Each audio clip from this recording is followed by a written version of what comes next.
Welcome back to the channel, everyone. Today we're continuing our James E. Pepper series with the 1776 Straight Bourbon. This is the sibling to the rye, and it's a high rye bourbon that punches well above its $30 price tag. Let's get into it.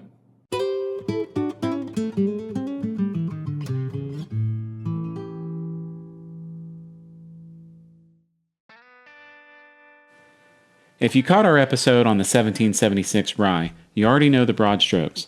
The Pepper family name dates back to 1780, Colonel James E. Pepper made it famous in the late 1800s, the distillery shut down in 1967, and Amir, PA revived the brand in 2008. What I want to focus on here is something remarkable about Colonel Pepper that doesn't get nearly enough credit. He is one of the most important figures in the history of consumer protection law in America. In 1890, he convinced the state of Kentucky to change its laws so distilleries could bottle their own whiskey directly, a right that previously only belonged to rectifiers, who were middlemen who blended and often adulterated whiskey with questionable ingredients.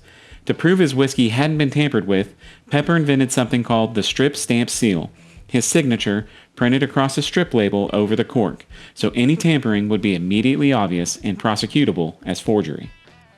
That invention became a direct influence on the Bottled and Bond Act of 1897, the first consumer protection law in American history. Colonel Pepper was on the front lines of that fight, arguing the case for straight whiskey producers. James E. Pepper, the man behind this brand, fundamentally changed how Americans could trust what was in their glass. The 1776 bourbon launched in 2012, 2 years after the rye, to sit alongside it as a companion expression. It originally launched with a high rye bourbon recipe, 60% corn, 36% rye, and 4% malted barley, sourced and distilled by MGP in Indiana, aged there, and then bottled in Lexington. Recently, it has now switched to distillate produced by James E. Pepper, with a mash bill of 70% corn, 18% rye, and 12% malted barley. It comes in at 100 proof with an MSRP around $30.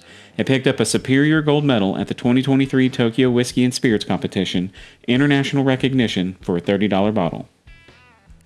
Alright, let's pour some history into a glass. On the nose, I get a light vanilla and some pastry sweetness behind it. The color is a clean, light amber, aged only 3 years, so it's what you'd expect.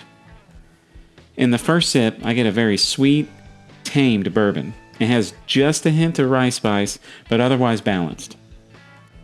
The finish lasts longer than I expected, but it's gentle, and it leaves a hint of lingering chocolate in the mouth well after it's done. James E. Pepper 1776 Bourbon, a high rye recipe with international hardware from a man who helped invent the rules that protect everything you pour today. At $30, this is a no-brainer. Rye or bourbon, which 1776 expression do you prefer? Drop it in the comments. Don't forget to like and follow One Year Whiskey for more story behind the bottle, because here, the pour tells the story.